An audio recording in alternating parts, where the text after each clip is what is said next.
Hello hi నమస్తే. నేను Savitri. Welcome to మన ఛానల్ సావిత్రి వంటలు. ఈరోజు నేను గుజియా రెండో వెరైటీ చేస్తాను. పాలగుండతోటి కోవా చేసి దాన్ని స్టఫింగ్ చేసి నేను చేస్తాను గుజియా. పదని చూద్దాం. ఈ గుజియా గురించి 2 కప్పులు మైదా తీసుకున్నాను. ఒక 5 స్పూన్లు నెయ్యి వేడి చేసుకొని వేసుకున్నాను. ఈ కప్పుతో అరకప్పు నీళ్ళు పడ్డాయి. ముద్ద కలపడానికి అరకప్పు నీళ్ళు అయితే సరిపోతుంది, ఎక్కువ పట్టవు దీనికి. ఇలాగ ముద్దగా చేసుకొని దీన్ని ఒక 5 నిమిషాలు మూత పెట్టుకొని ఉంచుకోవాలి సైడు. అప్పుడు ఈ ముద్ద తయారవుతుంది.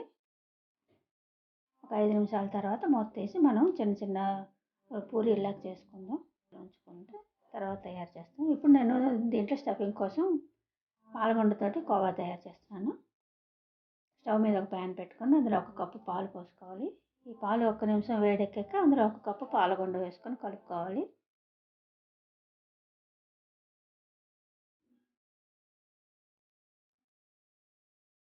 పాలగుండ ఉండలు చుట్టకుండా శుభ్రంగా కలుపుకోవాలి.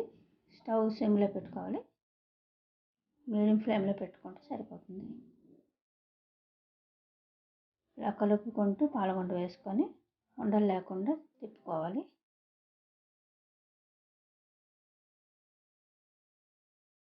ఇలా మొత్తం పాలగుండంతా వేసుకొని కలుపుకోవాలి. ఇలా కలుపుతూ ఉంటే కింద అడుగంటుకోకుండా ఉంటుంది. ఇందులో 1 స్పూన్ నెయ్యి వేసుకొని కలుపుకోవాలి. దీన్ని ఆపకుండా అలా తిప్పుతూ గరిటెతోటి చేస్తుంటే ఇలా చెక్కబడుతుంది. ఇది ఒక 2 నిమిషాలు చెక్కబడిన తర్వాత మనం ఒక 10 కాజు 10 బాదం చిన్న ముక్కలుగా కట్ చేసుకొని ఉంచుకున్నాను. మరొక నిమిషం గట్టి అయితే ఇది వేసుకుందాం. చూసారు కదా, ఈ పాలగుండ కోవా గట్టి పడిపోయింది. నేను డ్రై ఫ్రూట్స్ వేసి శుభ్రం కలుపుకున్నాను. ఇది ఒక 2 నిమిషాలు వేయించుకుంటే సరిపోతుంది. ఈ ప్యాన్ వదిలేయాలి. ప్యాన్ కట్టుకోకుండా వదిలేస్తే కోవా తయారైపోయినట్టుగా. కోవా తయారైపోయిందండి. ఇప్పుడు ఒక ప్లేట్లోకి తీసుకుని చల్లారి పెట్టుకుందాం దీన్ని. ఇలాగ ప్యాన్కి వదిలేయాలి. ప్యాన్ కంటుకోకుండా ఉండాలన్నమాట. అంతవరకు మనం వేయించుకోవాలి. ఈ ప్లేట్లోకి తీసుకుని చల్లారి పెట్టుకుందాం. ఒక రొట్టెల కాడకి కొంచెం నూనె రాసుకొని మైదా చిన్న చిన్న ఉండలు చేసుకోవాలి. ఇప్పుడు దీన్ని ఉండని పెద్ద రొట్టెగా చేయాలి. పెద్ద రొట్టె చేసి చిన్న చిన్న పూరీలా కట్ చేసుకుందాం.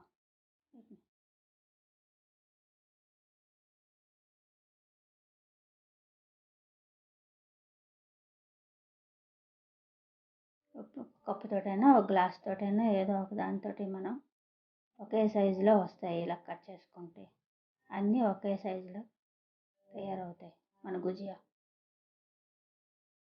కజ్జికాయలు, కోవా కజ్జికాయలు ఇలా కట్ చేసుకున్నాం కదా. ఒక నిమిషం ఒత్తుకుందాం. కొంచెం ఒత్తుకొని ఇందులోని కోవా స్టఫింగ్ పెట్టుకొని మనం గుజియా తయారు చేసుకోవాలి.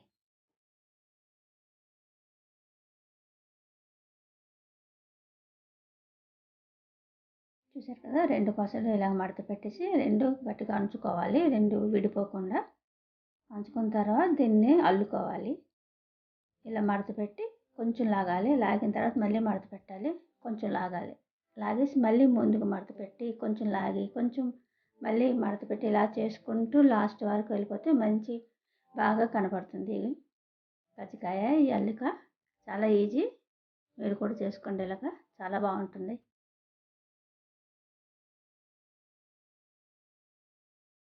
చూసారు కదా, ఇలా అల్లుకోవాలి కజ్జికాయని. ఇలాగైతే విడిపోదు. నూనెలో వేసినా కూడా విడిపోకుండా చక్కగా వేగుతాయి.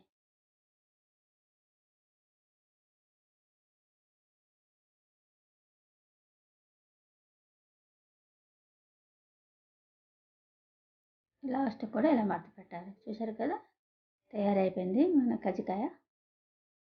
ఇలాగ తయారు చేసుకోవాలి. ఇంకోటి కూడా అల్లి చూపిస్తాను చూడండి ఎలా అల్లుకోవాలో.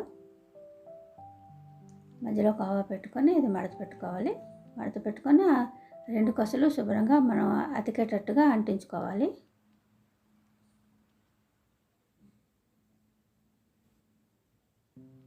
రెండు కొసలు కొంచెం పలచన చేయాలి. చేసి ఇప్పుడు మడత పెట్టుకోవాలి దీన్ని.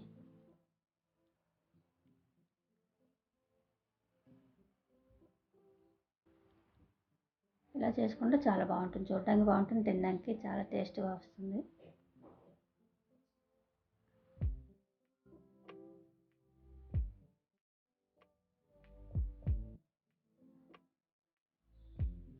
చూసారు కదా, ఇలా తయారు చేసుకోవాలి అన్నీను.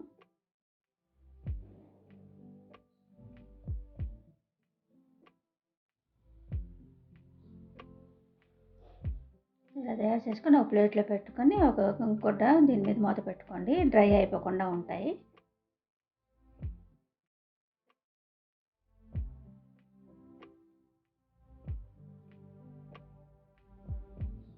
ఇవన్నీ ఒక్కసారి తయారు చేసుకొని ప్లేట్లో పెట్టుకోవాలి. పెట్టుకొని దాని మీద ఒక గుడ్డ కిచెన్ టవల్ మూత పెట్టుకొని ఉంచుకుంటే డ్రై అయిపోకుండా ఉంటాయి. ఇప్పుడు దీనికి పాకం కావాలి. 1 కప్పు పంచదార, 1 కప్పు నీళ్ళు వేసుకొని ఒక తేనె పాకం వచ్చినట్టుగా చేసుకోవాలి. ఇందులో 10-12 కుంకుమ పువ్వు రేకులు వేసుకోండి. దీంతో రంగు, టేస్ట్, వాసన అన్నీ బాగుంటాయి. ఇటు పక్క నూనె వేడి చేసి మనం ఈ కజ్జికాయలను వేయించుకుందాం. స్టవ్ సిమ్లో పెట్టుకొని వేయించుకోవాలి. ఇవి స్టవ్ సిమ్లో పెట్టుకుంటే గుల్లగా ఎర్రగా బాగుంటాయి, వస్తాయి. హైలో పెడితే మాడిపోతాయి.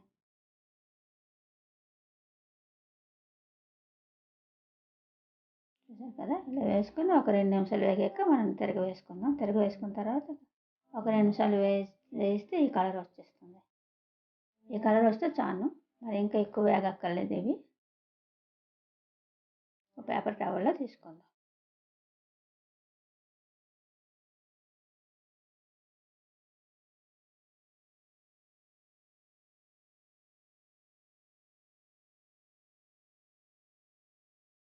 చూసారు కదా, మిగిలినవి మళ్ళీ వేద్దాం రెండోసారి.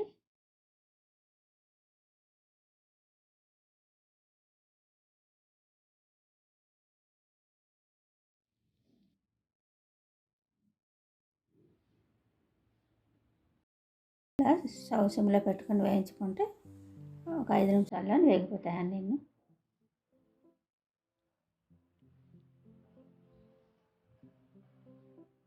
అటు ఇటు తిరగ వేసుకుంటూ వేయించుకోవాలి వీటిని.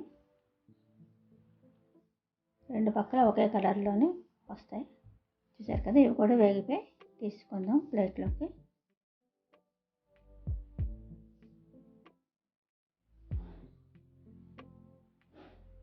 ఇప్పుడు ఇవన్నీ కలిపి పాకంలో వేయాలి. పాకం తయారైపోయింది. ఈ తేనె పాకం వస్తే చాలు. పాకం ఇందులోనే వేసి అటు ఇటు తిప్పేసి 1 నిమిషం ఉంచితే చాలు, ఎక్కువసేపు ఉంచక్కర్లేదు.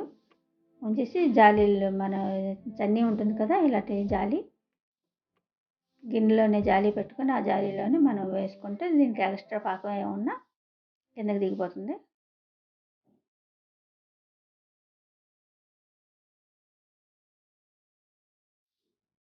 చూసారు కదా, తయారైపోయింది గుజియా కోవా తాలూకు కజ్జికాయలు. మీరు ఇలాగ చేసుకోండి, ఎలాగొచ్చాయో నా కామెంట్లో రాయండి.